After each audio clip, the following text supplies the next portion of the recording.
thanks for joining us today. I'm going to take a moment to get us on Facebook Live, and we just want to say welcome to our Fashion Mingle team. We've got Shireen, Kat, and Dell here today, and then we're also joined by Corey Page Spencer, who's one of our special guests today, and then Hilary Jochmans will be joining us in a few moments. But let's go ahead and say hello to everybody. Shireen, you want to start us off?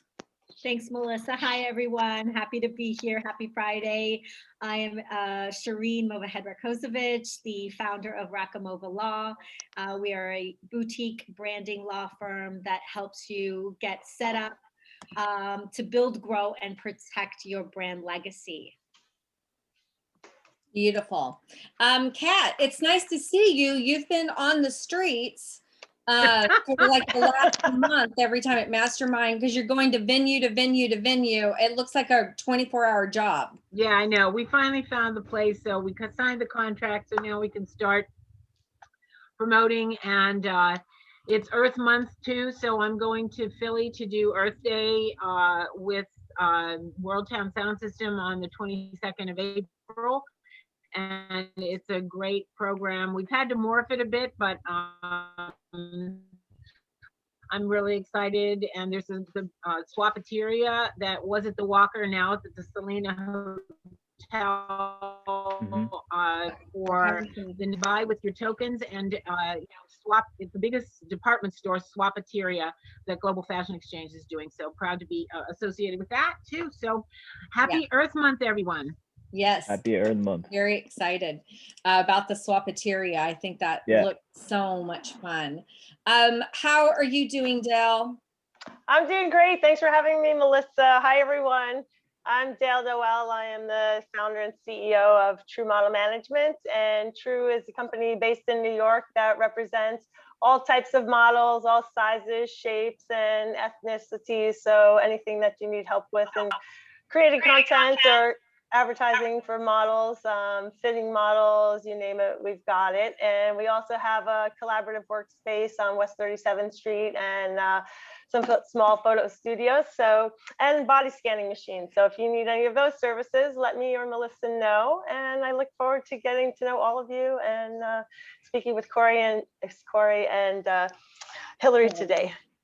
Yeah, and I think, Dell, we're planning a session for you, right, to talk about the body scanning and the avatars you're creating for the modeling industry. Yes, that'll be coming up soon. Oh, that'll be fun. Awesome.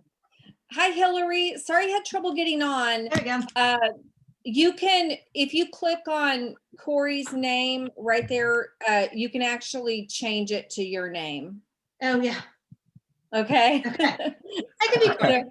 I'd like to be mistaken for Hilary. Especially that library you're sitting in front of. I know. I'm jealous. Art.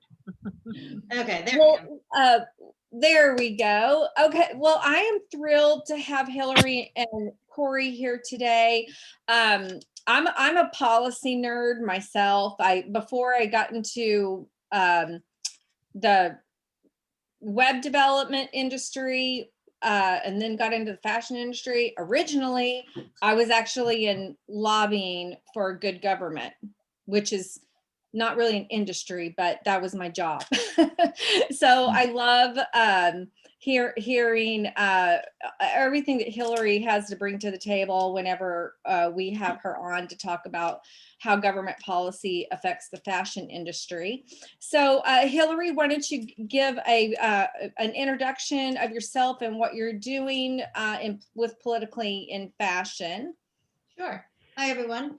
Thanks for having me back today. Sorry about the technical difficulties here. I spend half my life on Zoom, so I'm always amazed when something goes wrong. I'm like, I was just on it 30 minutes ago. So again, thank you, everyone. Nice to see everybody on our gallery here, and for everyone watching this streaming today, thank you. So as Melissa said, my name is Hilary Jochmans. I'm a government affairs consultant. I'm based in Washington, D.C. I spent many years on Capitol Hill, senior staff in both the House of Representatives and the Senate. And I also worked in New York politics as well. So now I have a consulting business here in Washington, but most important and relevant to this conversation is I'm the founder of PoliticallyInFashion, which is a community for all those in the fashion industry, whether it be designers, retailers, marketers, manufacturers, lawyers, reporters, and consumers, and most importantly, to have a platform and a community in which to engage on legislative and regulatory issues that are important to the industry. There's so many out there, and there hasn't been an opportunity for everyone to come together and really educate themselves about what's going on, and most importantly, educate our elected representatives on what's important to your industry, what works, what doesn't work. You're the practitioners, you know, and our representatives are dependent on hearing from their constituents on what is out there and what exists. So we've done a couple of different projects, but today we're going to talk about the green guides, which is, we can go into this more later, but it's a federal regulation from the FTC that has to do with how you market your green or environmental claims. And so I'm really happy to be partnering with Corey and his brand AMENDI on this project, and look forward to talking more about it as we go forward. Awesome. Corey, so tell us about AMENDI and your journey as a fashion designer and why you decided to get involved with Hilary in this push to update the green guides. Yeah. Can you hear me okay? Yep. Okay, good. So I should probably say I don't design. I help give my input, but there are two other partners in AMENDI. They're both Swedish. They're a Swedish couple. One is, well, the husband is Andreas, the wife is Julia, and Julia does the majority of the designs. But we all shared the same value system, which was essentially, we all came from the fashion industry. Me and Andreas worked closely at another popular sustainable denim brand called Nudie Jeans. We worked really closely there, and there's sort of where we sort of got our schooling for sustainable fashion industry in general, how it worked. The founder of Nudie, Maria, was one of the first people to sort of force suppliers to bring organic cotton in mass quantities to the denim industry. She was a really instrumental person in that, and that was the early 2000s, before it was a fad or anybody was talking about it. So we got our feet wet there, and then we wanted to take the next step. We wanted to see what the next phase of sustainable fashion was, and for us, that's transparency and traceability. What's pretty clear to us now, as a brand, or inside the industry, is that most people, even inside the industry, don't really have a comprehensive knowledge of the supply chain systems, how they work or how they operate. They're truncated, or they're cut up in certain ways, or they're vague, or they're hard to understand. Even when you have a small supply chain and you're starting small, it's very difficult to have this. So transparency was a huge pillar of our brand. Sustainability is sort of our given. We try to chase all sustainable methodologies and technologies that are available, using organic recycled fabrics, using dead stock fabrics, just being responsible in the sustainable fashion space. The second part of that, though, is we want to educate our consumers about the whole industry. We do it by, we have a special tag called a fabrication facts tag, which mimics a nutrition facts tag that we put on all our clothing, that lists all most important information that we think would be quick glance that you as a consumer would want to know what's happening with your clothes. So that's one way we do it. We also just list tons of information on our site. So you can literally go and call our suppliers if you want. You can see the vacation time that the employees that work in those suppliers get. You can see all that information. And the second part is traceability, which I like to describe as like the guiding light inside of all this information, because it can be overwhelming. So the second part, traceability, is you can literally type in a SKU of one of our products on our site, and it'll take you through each phase of the production of that garment, from the farm to, I was saying like farm to closet. Farm to closet fashion doesn't really ring right, but think about that concept, farm to table. Think about it from farm to your closet, understand where it came from to when it hits you. Yeah, we think that step will allow people to have the conversation for what the actual big next steps are. The story about, and maybe I can just jump into this, is the story how me and Hilary met is sort of serendipitous, but maybe just exactly how I think things do and should happen. I, as a responsible, sustainable fashion person, was just reading my articles, doing my dosage of like following the sustainable journalist. And one of them is Elizabeth Klein, and she wrote an article for Patagonia that said, can we stop greenwashing? Greenwashing is a huge issue for a brand like us because we want to fight it. We want to fight against it because we are trying to use the same language. A lot of brands trying to use the same language. Some of them are actually doing it. Some of them are doing it at different levels, and some of them aren't doing it, but they're using the language anyway. So it's a really important issue. So when I read this article, Elizabeth Klein mentioned Politically in Fashion and Hilary. And I just like immediately was like, oh my God, I have to reach out to this person. I did not expect a reply, but I got one. And that ended up turning into this project because she's taught me so much about what the green guides are. They ended up being like a super important and relevant piece of the greenwashing conversation and how it could be, a step towards combating that. Yeah, I mean, the journey is it feels like it's been a long time, but also like we're just getting started. So it's kind of a fascinating feeling, but yeah. That's it in a nutshell. Yeah, that's awesome. Well, Hilary, let's start us off with, telling us what the FTC is and what is their job as a part of the government, the Federal Trade Commission. Sure. So the Federal Trade Commission, like you said, the FTC is a government agency based here in Washington, and their mission is to protect consumers and to protect against unfair and deceptive trade practices. That is their whole mission, and how they execute on this is a variety of different ways. If you go to their website, you can see all the different areas in which they engage. But for our purposes, we're going to talk about the Green Guides. So the Green Guides were first developed in 1992, and they've been updated a few times since then, but most recently in 2012. And so the Green Guides, they are a regulation designed to assist businesses like Corey's and how to make lawful environmental claims about their products. And it's also designed to help consumers to understand what these claims are and to make them meaningful and impactful. So what Corey and I were talking about is, these guides have not been updated since, like I said, 2012. Think about it, that was 9 years ago.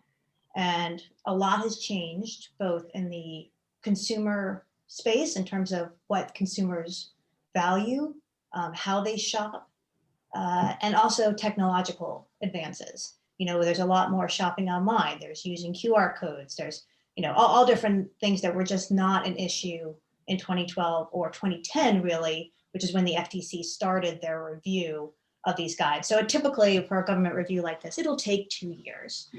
That's not surprising, but if you done correctly, they have outreach and buy-in from stakeholders throughout the country. And so this review process does take time. So what we're asking for is to say that this time is now. We should start this review process now, get buy-in from the stakeholders, and let's get this conversation started. Mm-hmm. Now, you recently put out a letter that a lot of really important organizations and businesses in the fashion industry signed on to, including Fashion Mingle. We were happy to sign on. Tell us about this letter, who it's to, and what you expect to happen. Like what kind of response do you expect from the FTC from this letter? Sure. Well, actually, we have not sent the letter yet. It's still open for signatures. Okay. We do want to get it out this month as part of Earth Month, and also as part of our statement that it's time to do this. So it's time for us to send our letter as well. The letter is very straightforward. It asks for the FTC to undertake the review of these guides, which they've done many times before. We do not presuppose an outcome. We're not saying change this, fix that, delete this. We're saying bring all the stakeholders together and let's have a robust discussion and debate about the state of the industry and what needs to be done here.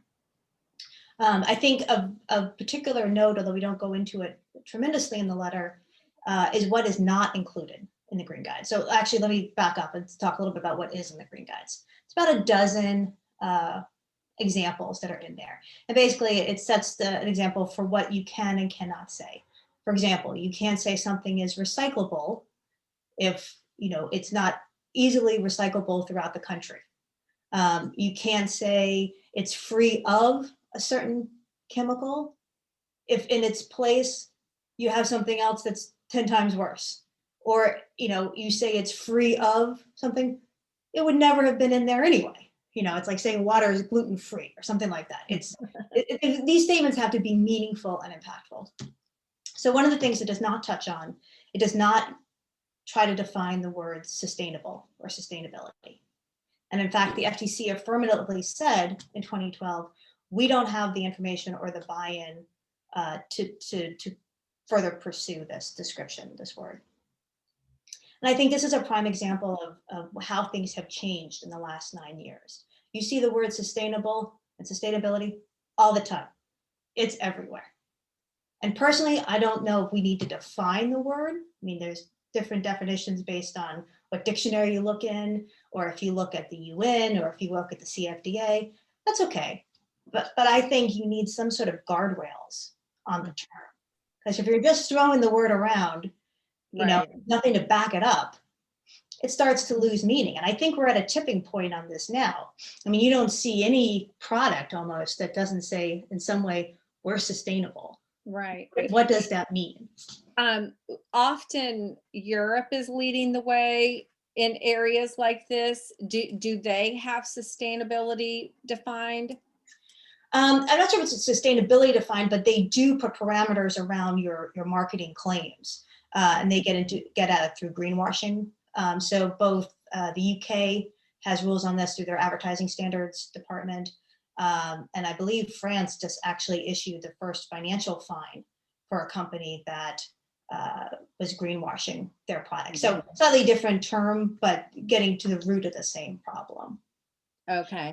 And so do you think that they're further ahead? Like, do they have, something that could be used as an example for what we need to update in the United States, or is everybody still trying to figure this out? I think everyone's still trying to figure it out, but they're definitely a little further in the conversation than we are here. Yeah. No, Shireen can attest to the privacy law differences because Europe is way ahead of that for the internet privacy laws, and we just have California as the only state who has anything significant. Yeah, Shireen, have you heard anything on your end that as an attorney in fashion and business law that could contribute to this conversation? Well, Melissa, as you mentioned, yes, absolutely. I think unfortunately, with respect to updating laws, we are a little bit behind schedule, and we have been looking to Europe for guidance on a lot of these forefront issues when it comes to privacy, when it comes to environmental protection, policies that would protect the businesses as well as the consumers. They've always had, if you've ever been to Europe, that there's limitations on energy outputs and things like that in their homes. And so we're definitely behind on that. But I think that, as you mentioned, with California now leading the way with respect to the privacy laws, they're trying to match those of the GDPR, and they're looking to update them again. So they are going to get closer and closer. And obviously Hilary's efforts with respect to updating these green guides, these are something that certainly needs to continue to happen. I know with working with international clients that do business in Europe, they've already are working at that level in making sure that their products do comply with the laws of other countries that have more stringent regulations. So that's already an issue that US companies have been dealing with. But I think it's time that we apply those same standards in the US and make it more globally something that we can all work towards, because otherwise it's going to make things more difficult for companies that are doing business globally, which we all essentially are. And as consumers, you want to know what that means, and that's one of the biggest issues that companies struggle with respect to marketing. So when we're working on the branding side, how a company markets, who they market to, can affect what they say and what they do. Mm-hmm. Have you seen, with your international clients, have you seen any countries that have stricter hurdles in the sustainability area than others? Well, I mean, I think the UK and the EU definitely have higher, stricter regulations when it comes to, labor laws, environmental laws, those aspects of products that affect those things. There's definitely higher standards that they need to meet in terms of the regulations. And Canada as well is also in the forefront of that, making sure that there's disclosures and disclaimers that needs to be made on products that are above and beyond what is required in the US in terms of the labeling laws as well. Okay. Hilary, so tell us how the fashion industry uses green guides as a resource for their production. But it comes into play when you're marketing your product, right? So you can make whatever you want, but if you're going to advertise it a certain way, that's when these standards kick in. And I think, for consumers, this is impactful because you care about this issue in a way that it resonates even more than other policy issues, right? So like Politically in Fashion, we work on a lot of issues that are important to the industry: labor, trade, supply chain, immigration, things like that. But the sustainability, fabric issues, they literally touch you, right? This is not an esoteric public policy discussion that happens in the halls of Congress. This is something that impacts you every single day. And you want to use your dollars appropriately. Studies show that's becoming more and more important to consumers in all age groups, not just millennials or Gen Z. Everybody cares about what they spend their money on, and that they are using their dollars to voice their views. And my concern is that, you start to throw around this term sustainability too much, it loses meaning, right? All you need is a couple of bad actors who say, oh, we're sustainable, we're doing blah, blah, blah. And people realize, oh, no, they're doing something else that's terrible. You keep seeing that over and over again. And you start to think, you know what, forget it. I'm not going to make that a priority anymore. I'm going to have to use dollars and cents or aesthetic decisions or whatever it is that you use for making your purchases. And to me, that's a real shame. And I do think we're at a tipping point here. And Corey speaks really well to the impact of these on businesses, why it makes sense for them to use the green guides, why they want the level playing field that this helps to create. Yeah, Corey, I'd love for you to tell us, when a designer or a brand has, made a product that has sustainable practices implemented, they're ready to do their marketing campaign. I guess they just Google green guides and it's going to pop up, and then there's like a nice little checklist for them to follow. How does the designer, the brand, use it, in practice? So to be super frank with you, I had never heard of the green guides until I read the article and talked to Hilary. And so far, talking to everyone, everyone that I know in the industry, and when we've been reaching out with this letter to colleagues in our network, no one had referenced the green guides. That's crazy. But that's why this becomes such a much more important issue, because one thing that the FTC does, which I think Hilary already described, is that they protect consumers, and the second thing they're supposed to do is, I think the verbiage is, promote fair competition between businesses. So from a business perspective, if you're entering into the sustainable marketplace, it's not fair right now.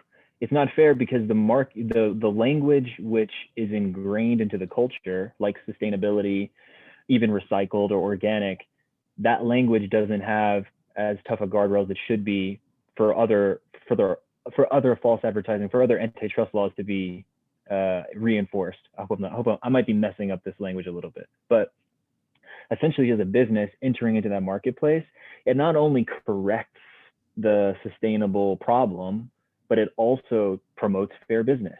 Mhm. just fair that if this business is doing the thing that it says they're doing and this one isn't, that business can't say they are. It's almost when it breaks down like that, it's super simple for me from a business side.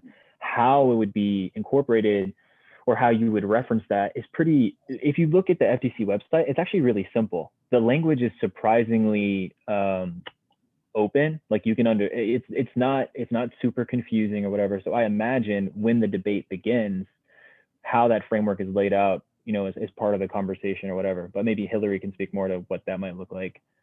So these guidelines are created. Are there actual fines associated if you are falsely advertising, or is it just truly a guide? The FTC can pursue claims, and there's actually one right now, a greenwashing claim against Chevron that's out there. Of course, it would be an oil company. Yeah. Hilary, could you confirm the Volkswagen issue with the emissions issue? Did that have anything to do with the green guides, or am I wrong? I don't remember offhand. Mm. Sorry, I'd have to look that one up. Okay. There hasn't been a lot in the fashion space enforcement in this area, but you know, this is something that's on the books, should be complied with. As Corey said, it's a really accessible document. You know, this isn't one that you need a bunch of lawyers to understand what it says. It's very clear cut, clearly spelled out examples that are provided, and I think that's wonderful because it makes it a really useful document as opposed to most government regulations that are much more complicated. Let's see. Okay, I just Googled it. You can actually Google it. I'm gonna put it in chat so everybody can take a look. And then also, you know, certainly any of our attendees, if you guys have any questions for our panelists, just raise your little hand icon and I'll call on you. I see that we've got a question from Audrey. So Audrey, I'm going to move you over to talk to us. Hold on. I'm going to put you on the panel, Audrey, so that you can ask your question.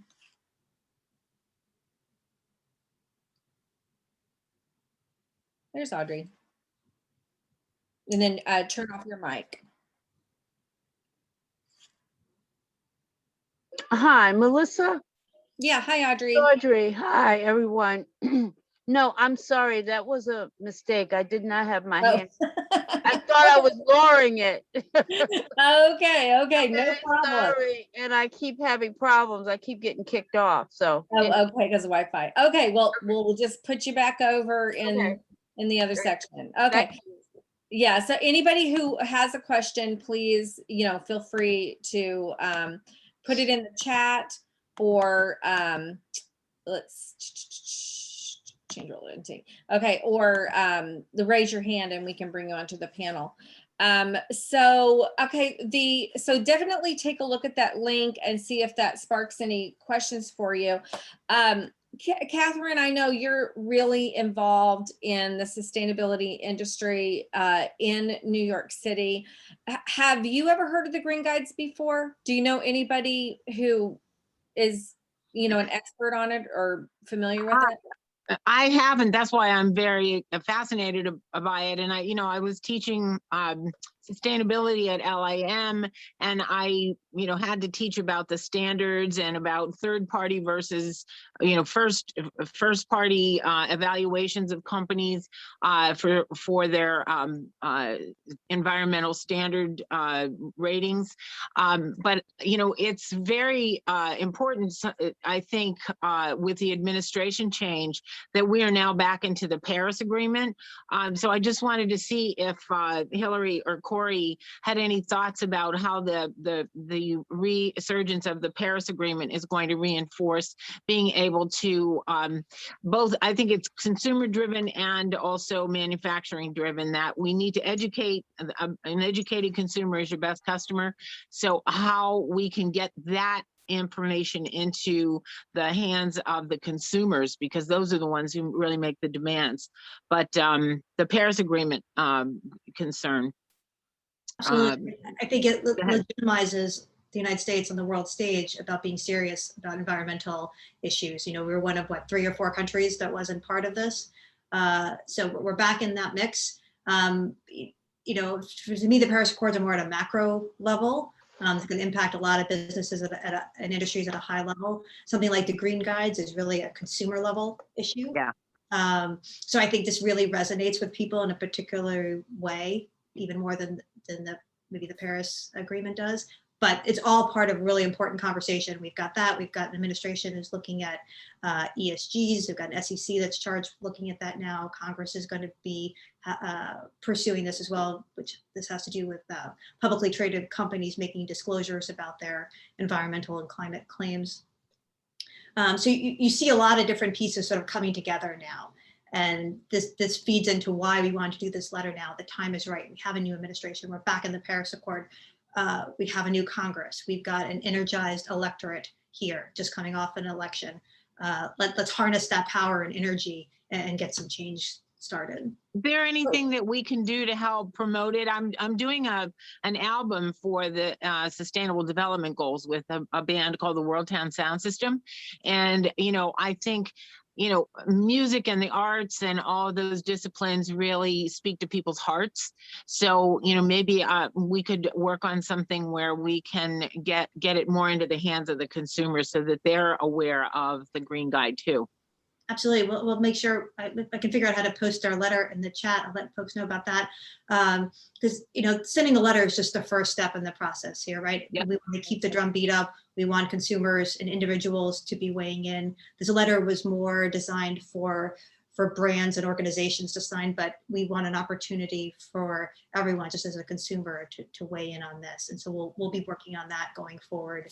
I'd love to help you with that. Yeah. Thank you. Mm-hmm.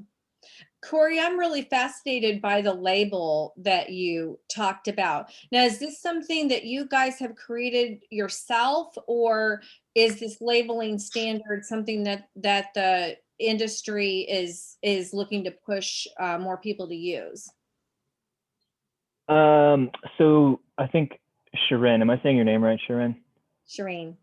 Shireen, sorry. So Shireen mentioned the European labeling standards, which are, I think they're becoming different, or they already are different than the US labeling standards. What I can tell you is that my partners are from Sweden, so they're very familiar with you know, the guidelines there. But what was fascinating was when we were putting together our supply chain, and we decided to do a very tight supply chain in a single market so that we could fulfill our traceability goals and also just keep an eye on everyone and create deeper partnerships.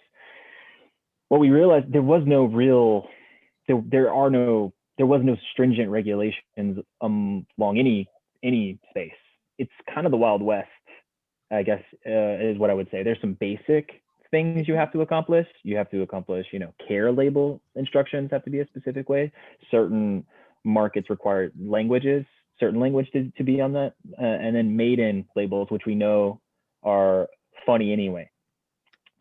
So for us, you know, for us, that label is something we created ourselves because, one, we believe in educating the consumer, but dumping information on someone's head rarely serves them or rarely gets communication across.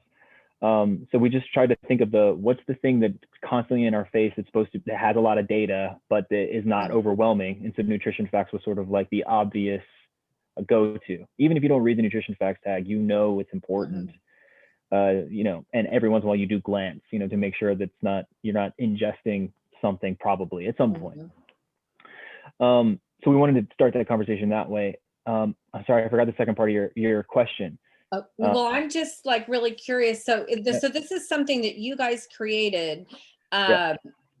I mean, I think it sounds, I would love to see a picture of it. Do you have one that you could like do a screen share? Should have brought it with me. I can actually add the link to the chat directly to the part of our site that has it. Does that make sense? Yeah. I should say that, you know, our goal would be to encourage this kind of level of information sharing on clothing eventually. I mean, we look at sustainability as a much more complex. It's a very complex thing. It's been dumbed down as a marketing thing. We understand that, but it's a very complex phenomenon. It's not simple. So it's very difficult to discuss it in such a plain way. So this is our way of, again, of like, here's the conversation starter. But give us the link, and then I think you should very quickly get on a call with Shireen to talk about trademark. Because this sounds like something that could really take off. We should. Don't post this yet. Yeah. Yeah, really, like keep it on the down low. I would love, but you know, on the other side too, you know, we truly do like, hey, if this is the inspiration for like a real guy, we're willing to put ourselves up against that. That's the other thing. We're not afraid to like show our information. And that's sort of what we want to do too. Like, show your information as a brand. Like, let's just talk about it. Okay, so I'm going to share my screen so everybody can see this. Okay. Hold on. Okay, and then you can tell us about it. Sure. Yeah.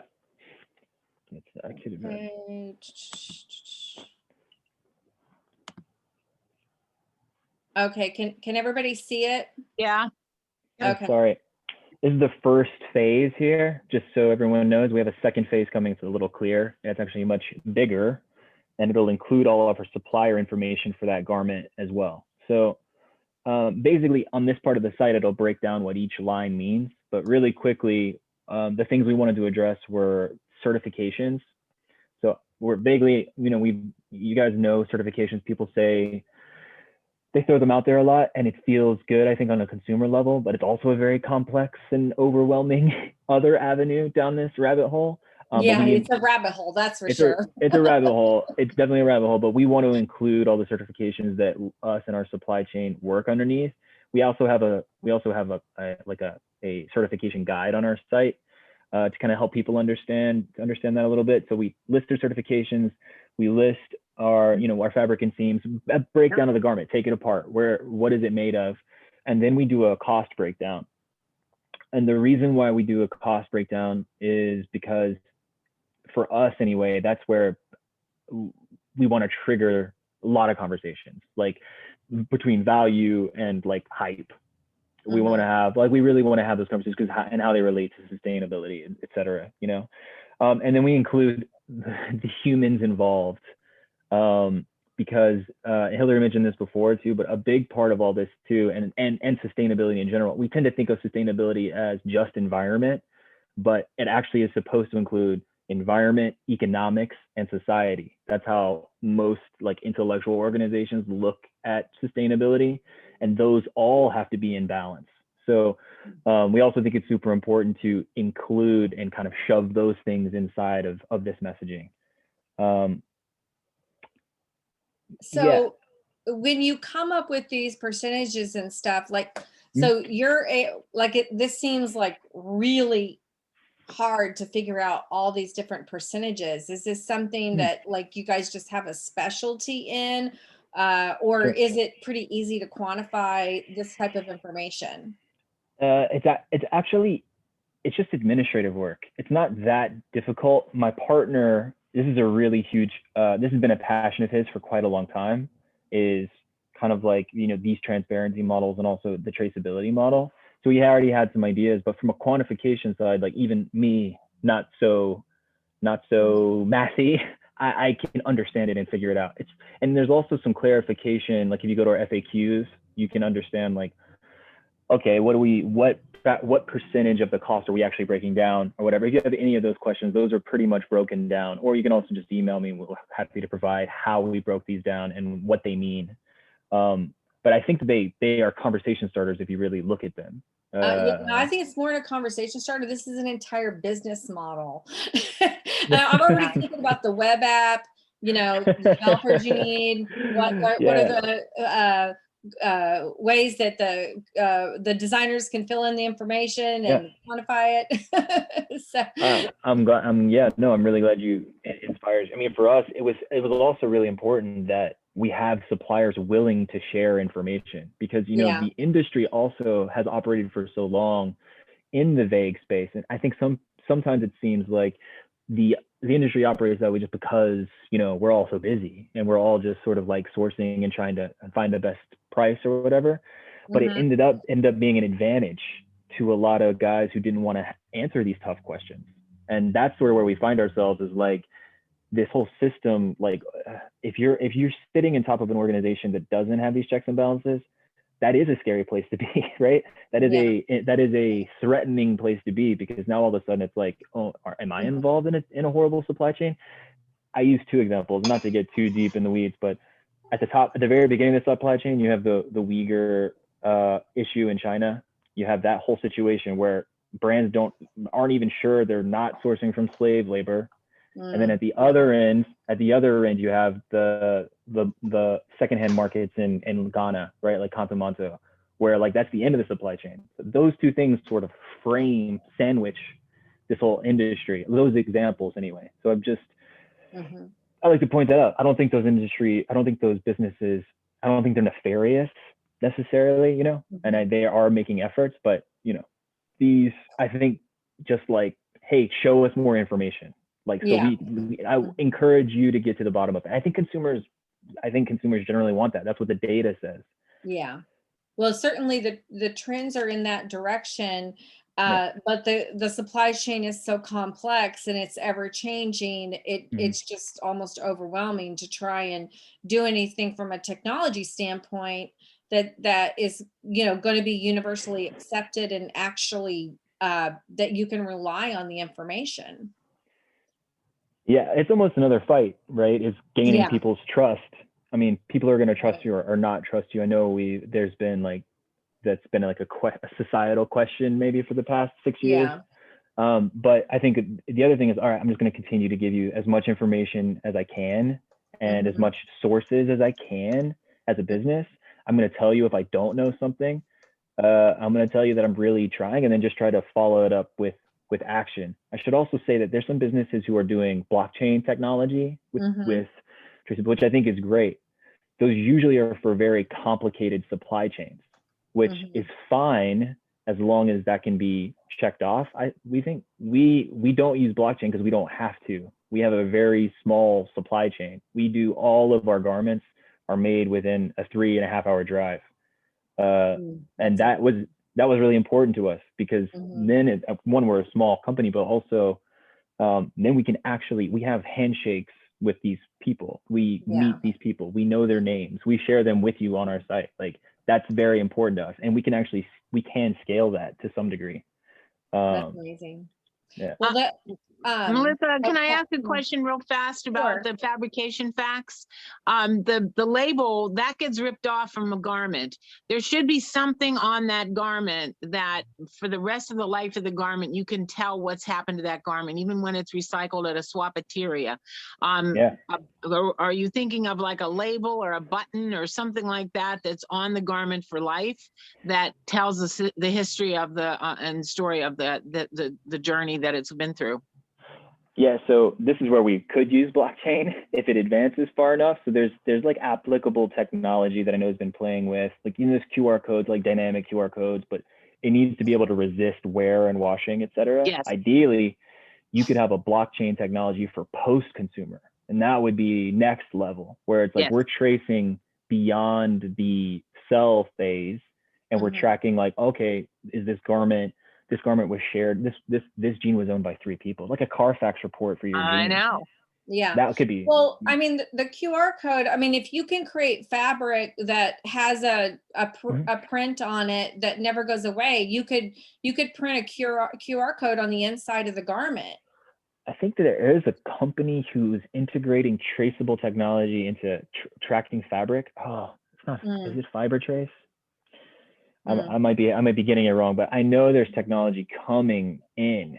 Then it's just about incorporating. We would be all about it if we can incorporate the model. That is exactly in line with where we would want to. Well, I know Dale is very involved in technology in the fashion industry. Have you seen anything, Dale, in this space? Mainly our clients are cutting down on samples and fabric consumption and transportation and shipping, mostly with the the production of the garments and the fitting, I've seen the most differences. And so there are less samples being made, which is great. So there's less going into the landfills, and the companies in general are working more efficiently, and many of them are cognizant of the change that needs to be made and trying to do their best to implement good practices. So I'm very happy the direction it's going, and I'd love to accelerate it forward. So if Corey and Hilary have any information you'd like me to pass along to clients or start, conversations with, I would love to help. And I love learning more about this every day. So thanks so much for being on the panel. Yeah, Dale has, a lot of big brands as clients. And so maybe that you should, have you sent Dale the letter? I just posted it Put it in the chat. Okay. Yeah, Dale, take a look at that, because you could be a signer on the letter, but you might be able to help get some brands on as well. Yeah, that sounds great. Yeah, Hilary, tell us about some of the big names that you've got as signers of the letter to the FTC. Excuse me, my allergies are fierce today. So it was really important to us to have a good representation across industries and sort of activism levels as well. So we're fortunate to have brands like AMENDI, who is one of the original partner here. And we also have activist organizations like Fashion Revolution. And we also have sort of think tanky policy experts as well, like Elizabeth Klein, Liz Segrin, Dana Thomas, the New Standards Institute. So I don't have the list in front of me. The OR Foundation. We've got a great representation here, which will. Yeah, I saw Carrie Bannigan. I know she works a lot with the United Nations on this issue. And Corey's done a lot of outreach with brands. I'm blanking on who all we've got right now, but Asket was on. Yeah, there's a Global brand Fashion called Exchange. Yep. Yeah. There's a brand called Asket, which is on. There's you probably know the store in New York, the Conservatory. Brian Bulk, he's a fashion entrepreneur. He did 5150 in Dallas. He has a beautiful set of high-end sustainable boutiques that he's opened in the past couple of years.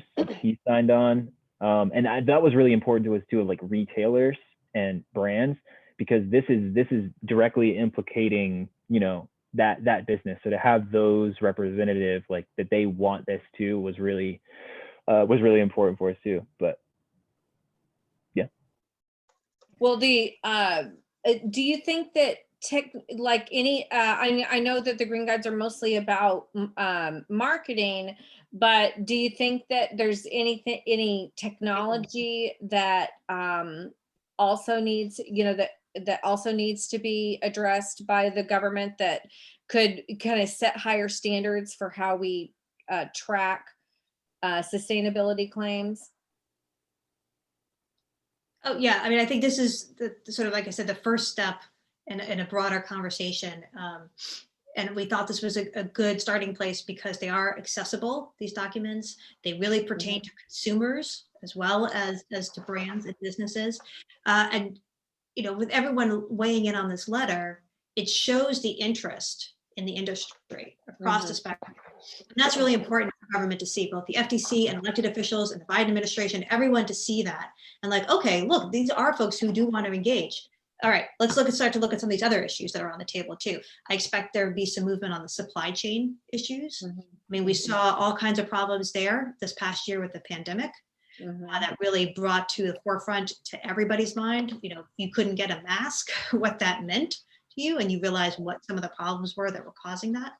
I think we'll see more look at labor regulations, both domestically and internationally, as Corey touched on in China, but we've also got labor issues here in the United States.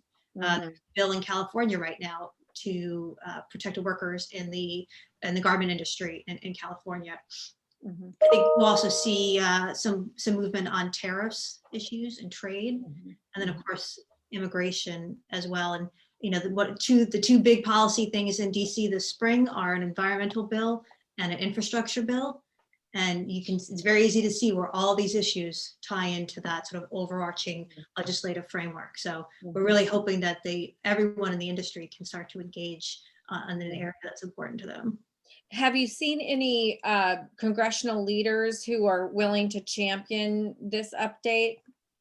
So we haven't discussed this specifically with folks yet. We wanted to get the letter together and be able to present to them.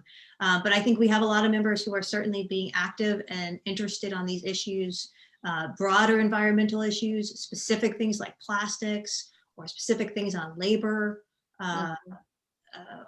immigration issues, like I said, domestic production. I think we're going to see movement on that as well. That's been a tenet of President Biden's infrastructure platform.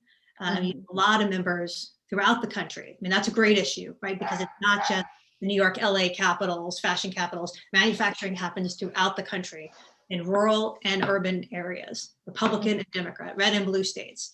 And this should really be something that brings people together. So I would expect to see interest and movement in that space. So, what you're currently doing is accepting signatures for the letter that you're sending to the FTC. What can everyone do to help support this? Do you just call the FTC? Should you write your own letter? No, at this point, I think, definitely feel free to reach out to me directly. My email in the chat there, it's just Hilary with one L, Hilary at politicallyinfashion.com. You can check out the website, politicallyinfashion.com, as well as the AMENDI website to see when we post the letter, and you'll see who all has signed. And we'll post updates then as to terms of what the next steps are in outreach to elected representatives, and perhaps a petition of some sort that individuals can sign on. So stay tuned for the next phase of this. Okay, awesome. Well, we're definitely, so we've got, I think it's what the 51st year of Earth Day is next week. I think that's what I heard. It's like the 51st year, which is amazing that it's been so many years. As we sign off, I'd love to have Kat tell us more about Swapateria. So this is something that was launched, I guess primarily Patrick Duffy with a Global Fashion Exchange. Was this his baby that he started? Yeah, pretty much Global Fashion Exchange and brands like Mara Hoffman and entities like Hilary was saying, Fashion Revolution. All the big players are involved in it, and it's the first department store that's a swap meet. It's a glorified swap meet, and it was at the Walker Hotel, but it's changed over to the Selena Hotel, and it's the 21st to the 25th, and it's 518 West 27th Street is the address of the Selena, SELINA Hotel. And you can bring, we ask that you bring very gently worn and still, fashionable and not any fast fashion to the swap, and you get tokens and then you shop with them. So you shop and swap kind of thing. But if you bring 10 items, you get 10 tokens. And then the hotel has set it up so that you go from room to room, and the different entities are in the FTC, the Fair Trade Coalition, the New York Fair Trade Coalition has a room, 3 rooms actually. So we have designers who are in the coalition with their items, and it's a great way to promote your brand, as well as the whole pathos and the message of circularity and keeping all the clothes out of landfills. So I think it's a direct-to-consumer kind of effort, and we want to make recycling, upcycling, sustainability, green, eco, organic, whatever, approachable, accessible, and something that doesn't have to be taxing. So that's the great thing about it. And we have lots of fun sponsors, and some CBD and some water sponsors that are just have the right mentality. And who wore my clothes is a mantra of Fashion Revolution. And so it's going to have a lot of fun element to it, because sometimes this stuff can be so despondent and dreary, and there's a lot of articles out now about the pandemic causing the setback in the climate change, and how it's, we're not on goal for the Sustainable Development Goals. And so we're trying to change that mentality so that people are upbeat and really have fun, recycling as best as we can. So I think Patrick Duffy is the man for the job. He's certainly charismatic and does not stop at anything. And the man is an Energizer bunny. Yeah, he is. He's a fantastic representation. So we're proud to be involved in it. And yeah, so if you want, just you can go onto Global Fashion Exchange. The name of the entity is Swap Chain. So that's the new the new division of Global Fashion Exchange, Swap Chain.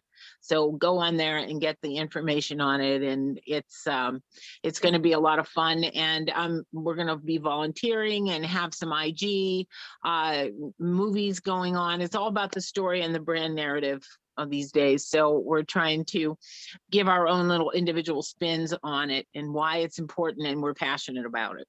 Okay, yeah, I just got an email from Andrea with New York Fair Trade Coalition this morning with the link.